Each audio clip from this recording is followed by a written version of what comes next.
ఈ రోజున ఆంధ్ర రాష్ట్రంలో మరీ ముఖ్యంగా గురజాల నియోజకవర్గంలో ప్రాణాలు కాపాడాల్సిన పోలీసులే ప్రాణాలు తీస్తుంటే ప్రజలు ప్రశ్నిస్తున్నారు.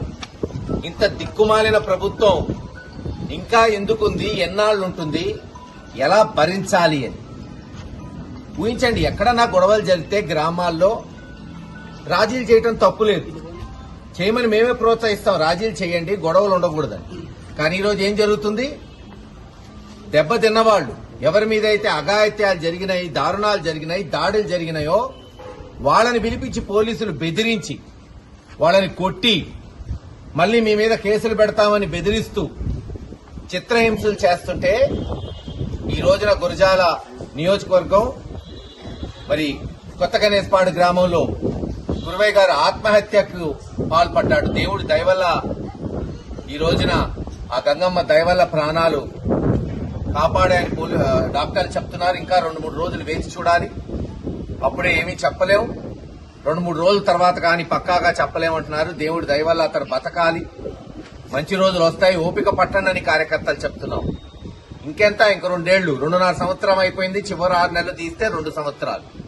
2 సంవత్సరాల తర్వాత మీ ప్రభుత్వం వస్తుంది, మీ ప్రభుత్వం, ప్రజల ప్రభుత్వం. సరే, తప్పు చేసిన తెలుగుదేశం నాయకులకి ఏం చేయాలో ఆ రోజు చూపెడతాం. తప్పు చేసిన పోలీసుల్ని గతంలో చెప్పా, ఎవరైతే పోలీస్ స్టేషన్ లో వైఎస్ఆర్సీపీ నాయకుల మీద అక్రమ కేసులు పెట్టారో, దాడులు చేశారో, కొట్టారో, గుర్తుపెట్టుకోండి పోలీసు సోదరులారా. అదే పోలీస్ స్టేషన్ లో కంప్లైంట్లు పెట్టి అదే బొక్కలో అయిపోతే నేను జగన్మోహన్ రెడ్డి గారు ప్రతి ఒక్కరిని. ఈ రోజేదో మీరు అనుకుంటున్నారు కొట్టాం, ట్రాన్స్ఫర్ అవుతాం, వెళ్ళిపోతాం అనుకుంటున్నారు. చూస్తారు, అండమాన్ అమెరికా పోయినా వదిలిపెట్టాం, తీసుకొస్తాం అదే పోలీస్ స్టేషన్ లో. అంత మాత్రాన్ని ఇప్పుడేవో మీరు కేసులు కట్టకపోతే ఎఫ్ఐఆర్లు బుక్ చేస్తే ఊరుకునే రకాలం కాదు. కోర్టుకు పోతున్నాం. మొన్న సూరి కేసు కోర్టులో వేసాం, ఈ కేసు కూడా కోర్టులో వేస్తాం. నిన్న డీఎస్పీ గారు అంటున్నారు ఏదో మామూలుగా పోలీస్ స్టేషన్ పిలిపించి 41 నోటీస్ ఇస్తే అంతే అంట. అక్కడ ఉన్న ఎస్ఐ చేసిన అంతే చేస్తే ఆత్మహత్య ఎందుకు చేసుకుంటాడు? ఎంతమందికి 41 నోటీసులు ఇవ్వట్లేదు, ఎంతమంది ఆత్మహత్యలు చేసుకుంటున్నారు? చేసుకోరు ఎవరు. దాడి చేస్తే, బూతులు తిడితే ఉండొచ్చు. ఒక పేపర్లో రాశారు, గొర్రెకాపర్ల అతనంట ఆత్మహత్య చేసుకోవాలి. గొర్రెకాపర్లోడికి ఆత్మాభిమానం ఉండదా? వాడేం లంచం తినట్లా, రెక్కల కష్టంతో బతుకుతున్నాడు అతను గురువయ్య. చాలా మంది అధికారులలాగా భిక్షం వేస్తే లంచాలు తిని బతకట్లా. సిగ్గులేని జన్మ కాదు, ఆత్మాభిమానం ఉన్న జన్మ. గొర్రెలు కావాల్సిన ధైర్యంగా ఆత్మాభిమానంతో తన పిల్లల్ని చదివించుకుంటూ బతుకుతున్నాడు. అటువంటి వాడి మీద దాడులు ఖచ్చితంగా చెప్తున్నాం. రేపు చూస్తారు కదా మీరు. హైకోర్టు పోతాం, అవసరమైతే పాత కేసులు తీసుకొస్తాం అనుకుంటున్నారు ఏదో అయిపోయినాయని. అవసరమైతే దర్యా హుసైన్ లాంటి కేసులు కూడా పబ్లిక్ ఇంట్రెస్ట్ లిటిగేషన్ వేస్తాం రేపు కోర్టులో. అంటే మీరు కుటుంబ సభ్యులకి ఏదో 1,00,000, 2 లక్షలు ఇస్తే రాజీ పడితే అయిపోయింది అనుకుంటున్నారా? అంటే మర్డర్ చేసిన వాళ్లతో రాజీ పడితే మర్డర్ పోయినట్టేనా? ఆత్మహత్య ప్రేరేపించిన ప్రతి పోలీసు వాడు సంజాయిషి చెప్పాల్సిందే. రోజు కాకపోతే రేపు చెప్తారు, కాలగర్భంలో ఎడకపోతారు, తిరుగుతూనే ఉండాలా. జీవితాంతం ఇదే పోలీస్ స్టేషన్ పిడుగురాళ్ల చుట్టూ తిరిగేటట్టు చేస్తాం, కోర్టుల చుట్టూ. ఊరుకునే నైజం కాదు.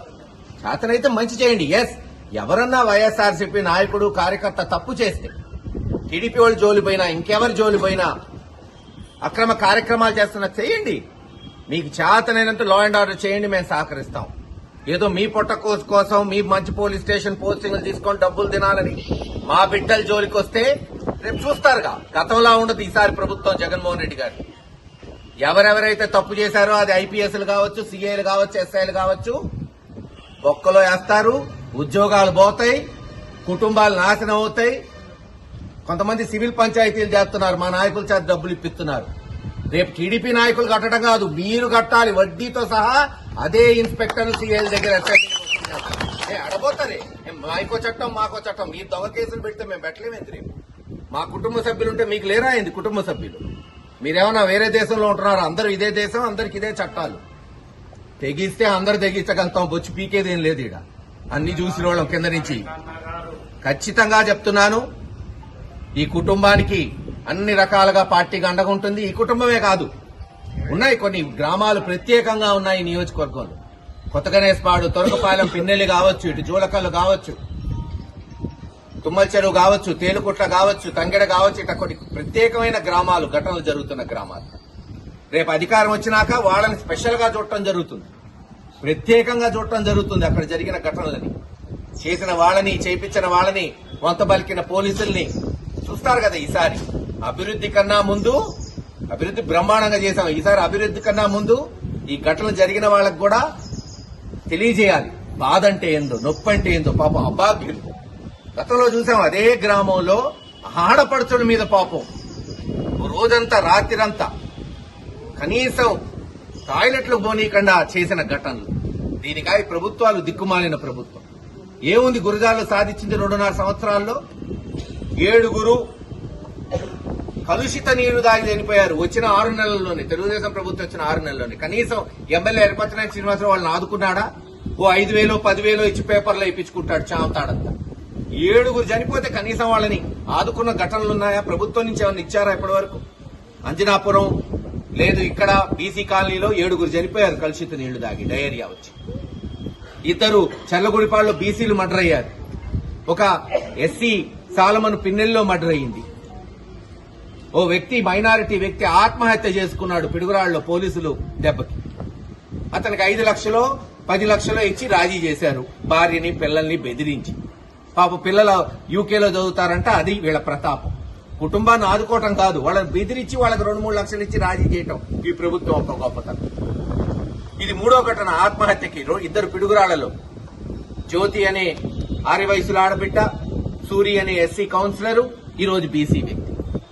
చూస్తారు కదా, రేపు పోలీసులు చూస్తారు వీటన్నిటికీ ఎలా తీసుకొస్తాం, ఎలా కేసులు ఫైల్ చేస్తాం, ఎలా ఫైట్ చేస్తాం.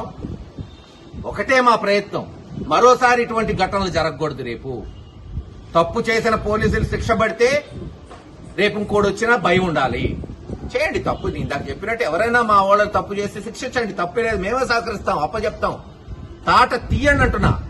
కానీ మీరేదో మీ పొట్టకొట్టి కోసం గురజాల గల్లీ గల్లీలో గంజాయి అమ్ముకుంటున్నాడు, ఒక్కడన్నా పట్టుకున్నారు ఈ పోలీసులు? వైన్ షాపులు, బెల్ట్ షాపులు అరువిచ్చి తాగిస్తున్నారు. కాకాట క్లబ్బులు ఎక్కడికన్నా పోండి, వీధి వీధులున్నాయి. ఎందుకు పట్టుకుంటారు? వాళ్ళకి బత్తే ఉంది కాబట్టి దీంట్లో. ఇది గురజాల్లో జరుగుతుంది. ఏమన్నా అభివృద్ధి ఉందా? మేము తెచ్చినవి తప్పితే, మేము తెచ్చిన మెడికల్ కాలేజ్, మేము కట్టిన మున్సిపల్ బిల్డింగ్లు, మేము తెచ్చిన ఆరోపీలు, జల్ జీవన్ మిషన్ నీళ్లు, ఈ కార్యక్రమాలు తప్పితే ఒక్క పెద్ద ప్రాజెక్ట్ అన్న ఈ నియోజకవర్గం వచ్చిందా? గతంలో ఎలా ఉంది?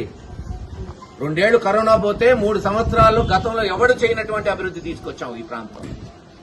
మేము తెచ్చినవి పూర్తి చేయటం, మేము తెచ్చిన వాటికి రంగులు వేసుకొని ఓపెన్లు చేయటం తప్పితే, చేతనైతే 4 మంచి చేయాలి, చరిత్రలో నిలబడిపోయే పనులు చేయాలి. ఇవా దీనికి దిక్కుమాలిన ప్రభుత్వం ఈ ఎమ్మెల్యేలు ఉంది. ఖచ్చితంగా తేల్చుకుంటాం, ఊరుకునే ప్రశ్నే లేదు. అసలు తెలుగుదేశంతో మా పోరాటం లేదు. ప్రజలు ఎప్పుడు ఎత్తేశారు వాళ్ళ జెండా. ఒక్కొక్కళ్ళు కూడా ఇంటికి పోయి ఓటు అడిగే హక్కు లేదు. ఇంటికి పోతే 1,500 ఎప్పుడు ఇస్తావు, 3,000 నిరుద్యోగ భృతి ఎప్పుడు ఇస్తావు, సిలిండర్ ఎప్పుడు ఇస్తావు అనేటట్టున్నారు. మా పోరాటం పోలీసులతో తప్పకుండా వీధి పోరాటాలు చేస్తాం, ఎంత దూరమైనా పోతాం.